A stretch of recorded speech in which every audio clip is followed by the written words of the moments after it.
পাল্টে যাচ্ছে ব্রিটিশ রাজনীতির মেরুকরণ। দীর্ঘদিন ধরে যেই দুই শক্তির দখলে ছিল ব্রিটিশ রাজনীতির কেন্দ্রমঞ্চ, সেই জমজমাট আসরে এখন বড়সড় ফাটল। প্রায় 2 দশক আগে ডেভিড ক্যামেরনের ঠাট্টা করা সেই নাইজেল ফারাজের দলই আজ জনভোটে ক্যামেরনের কনজারভেটিভ পার্টিকে পেছনে ফেলছে। যুক্তরাজ্যের রাজনীতিতে শুরু হয়েছে নতুন হিসেব নিকেশ। ব্রিটেনের কট্টর ডানপন্থী দল রিফর্ম ইউকে দেশটির সাম্প্রতিক স্থানীয় সরকার নির্বাচনে নিরঙ্কুশ সাফল্যের ঝড় তুলে যুক্তরাজ্যের 2 দলীয় আধিপত্যের ভিত নড়িয়ে দিয়েছে। 1 মে অনুষ্ঠিত ইংল্যান্ডের স্থানীয় নির্বাচনে 1641টি আসনের মধ্যে দলটি 670টির বেশি স্থানীয় কাউন্সিল আসন এবং প্রথমবারের মতো 2টি মেয়র পদের পাশাপাশি পেয়েছে একটি পার্লামেন্টারি আসন।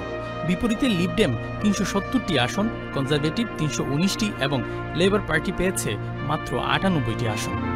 অবৈধ অভিবাসী দমনে ব্যর্থতা, অর্থনৈতিক বিপর্যয়, ভঙ্গুর স্বাস্থ্য খাতসহ নানা কারণে ক্ষমতা গ্রহণের মাত্র 10 মাসের মাথায় জনপ্রিয়তা কমছে লেবার পার্টির। ক্ষমতাসীন লেবার পার্টির এই ভরাডুবিকে বেশ ভালোভাবে নিচ্ছেন না দলের নেতাকর্মীরা। Reform are filling a vacuum. When there's a vacuum, you get forces of extreme who capitalize on people's real fears. The Labour Party was set up to represent working people, and it's important that we remember that in everything that we do. The threat of reform is not just electoral issue. It's not just sort of saying that we've got to defeat reform. We've got to defeat the ideas they stand for. It's a moral issue as well. I'm confident that we will learn the lessons and we'll come back fighting stronger in next year's council elections. International বুটে কোনো effect আসবে না। Public sentiment বা protest কিছু বুট আছে নানান ইস্যুর উপরে, এইগুলোই যাচ্ছে। রিফর্মে যে বুটগুলা নিতেছে, বেশি বুট নিতেছে কনজারভেটিভের কাছ থেকে। আর কনজারভেটিভ যত উইক হইতেছে তত লেবারের জন্য ভালো। আমরা তো হাউজিং ইস্যু নিয়ে ক্যাম্পেইন করতেছি, আমরা তো সোশিয়াল সার্ভিস নিয়ে ক্যাম্পেইন করতেছি। লেবার পার্টি সব কিছু শর্ট আউট করে লেবার পার্টির যে সমস্যা, যেভাবে এখন আপনারা সমস্যা দেখতেছেন, এগুলা আসলে সমস্যা থাকবে না। এবারের স্থানীয় নির্বাচনে ব্রিটিশ বাংলাদেশি বেশ কয়েকজন প্রার্থী বিভিন্ন কাউন্সিল থেকে নির্বাচিত হয়েছেন। আমি আমার বাঙালি কমিউনিটির লাগাইয়া অন্য কমিউনিটির সবারই ধন্যবাদ জানাই যে আপনারা গিয়ে ভোট দিচ্ছেন, ভোট দেওয়া গিয়ে আমি ফার্স্ট অক্টোবর পারছি। আমার পরিকল্পনা নিয়ে ইনশাল্লাহ আপনারা আবার 4 বছর সেবা হওয়া লাগে আপনারা ইলেক্ট করছেন, আপনারা ধন্যবাদ জানাই। আমি দ্বিতীয়বারের মতো কাউন্সিলর নির্বাচিত হওয়ায় আমি নর্থাম্পটনের হেডল্যান্ডবাসীকে ধন্যবাদ জানাচ্ছি যে আপনারা আমাকে সাপোর্ট করেছেন এবং নির্বাচিত করেছেন। আমি অবশ্যই আপনাদের চাওয়া পাওয়া আমি ফুলফিল করতে চেষ্টা করব। টানা 14 বছর ক্ষমতায় থাকা কনজারভেটিভ পার্টির নাটকীয় সমাপ্তির পর জনপ্রিয়তা দিন দিন কমছে। ব্রেক্সিট ইস্যু থেকে শুরু করে কোভিড মহামারী, সেই সাথে একাধিক নেতৃত্বের মাঝে প্রতিযোগিতা, এসব বিষয়ের কারণে দলে মতাদর্শগত বিভক্তি দেখা দিয়েছে। নেতাকর্মীরা অবশ্য এর সাথে পুরোপুরি ভিন্নমত প্রকাশ করছেন। ইমিগ্রেন্ট হাটাও আর এই দারিদ্রতা, এগুলি নিয়েই হলো যে নাইজেল ফারাজ দাঁড়াইছে। কিন্তু নাহলে নাইজেল ফারাজ হয়তোবা এখন 4-5টা আসন আছে, সামনে দিয়ে সে হয়তো 10টা-12টা আসন আনবে। ধরেন 2 টার্মে সে হয়তো 20টা আসন আনবে, তারপরে কিন্তু আবার তাদের ডাউন টার্ন হবে।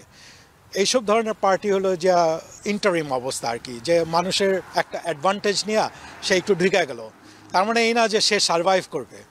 এখানে আলটিমেটলি ওই 3 পার্টিই চলবে। 7 বার পার্লামেন্ট সদস্য হওয়ার চেষ্টায় ব্যর্থ হওয়া নাইজেল ফারাজ 1990-এর দশকের শুরু থেকে তিনি ইউকে ইন্ডিপেন্ডেন্ট পার্টির হয়ে কাজ শুরু করেন।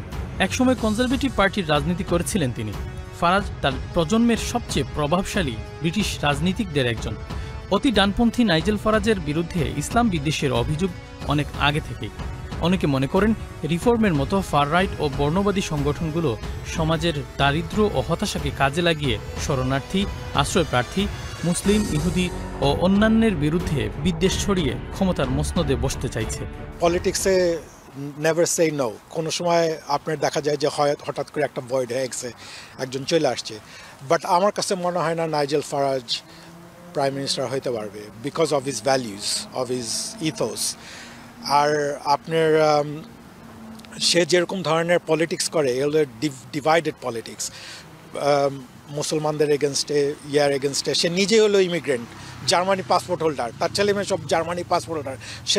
সে মানুষ সব হটায় দেওয়ার উৎপাত করছে। এগুলো তার পলিটিক্যাল গেইন। সে জায়গাতে থাকতে চাইতেছে, তার পজিশনে থাকতেছে, সেজন্য সে করতেছে। But reform will never come into play. আপনার পার্লামেন্টে তারা হোল্ড করতে পারবে না because of their policies and their views. পরবর্তী প্রধানমন্ত্রী কে হবেন তা নিয়ে এখনই বলা না গেলেও দলগুলোর জনপ্রিয়তা, জনপ্রত্যাশা পূরণ, নিজেদের দলের একতা ও কুন্দল সবকিছু পর্যবেক্ষণ করলে একটা প্রশ্ন থেকেই যায়, কনজারভেটিভ কিংবা লেবার কি পারবে আবারও ক্ষমতায় যেতে, নাকি নির্বাচনের দৌড়ে এবার ফারাজ ক্ষমতার মসনদে বসছেন? এসব প্রশ্নের উত্তর পেতে 2029 সাল পর্যন্ত অপেক্ষা করতে হবে ব্রিটেনবাসীর।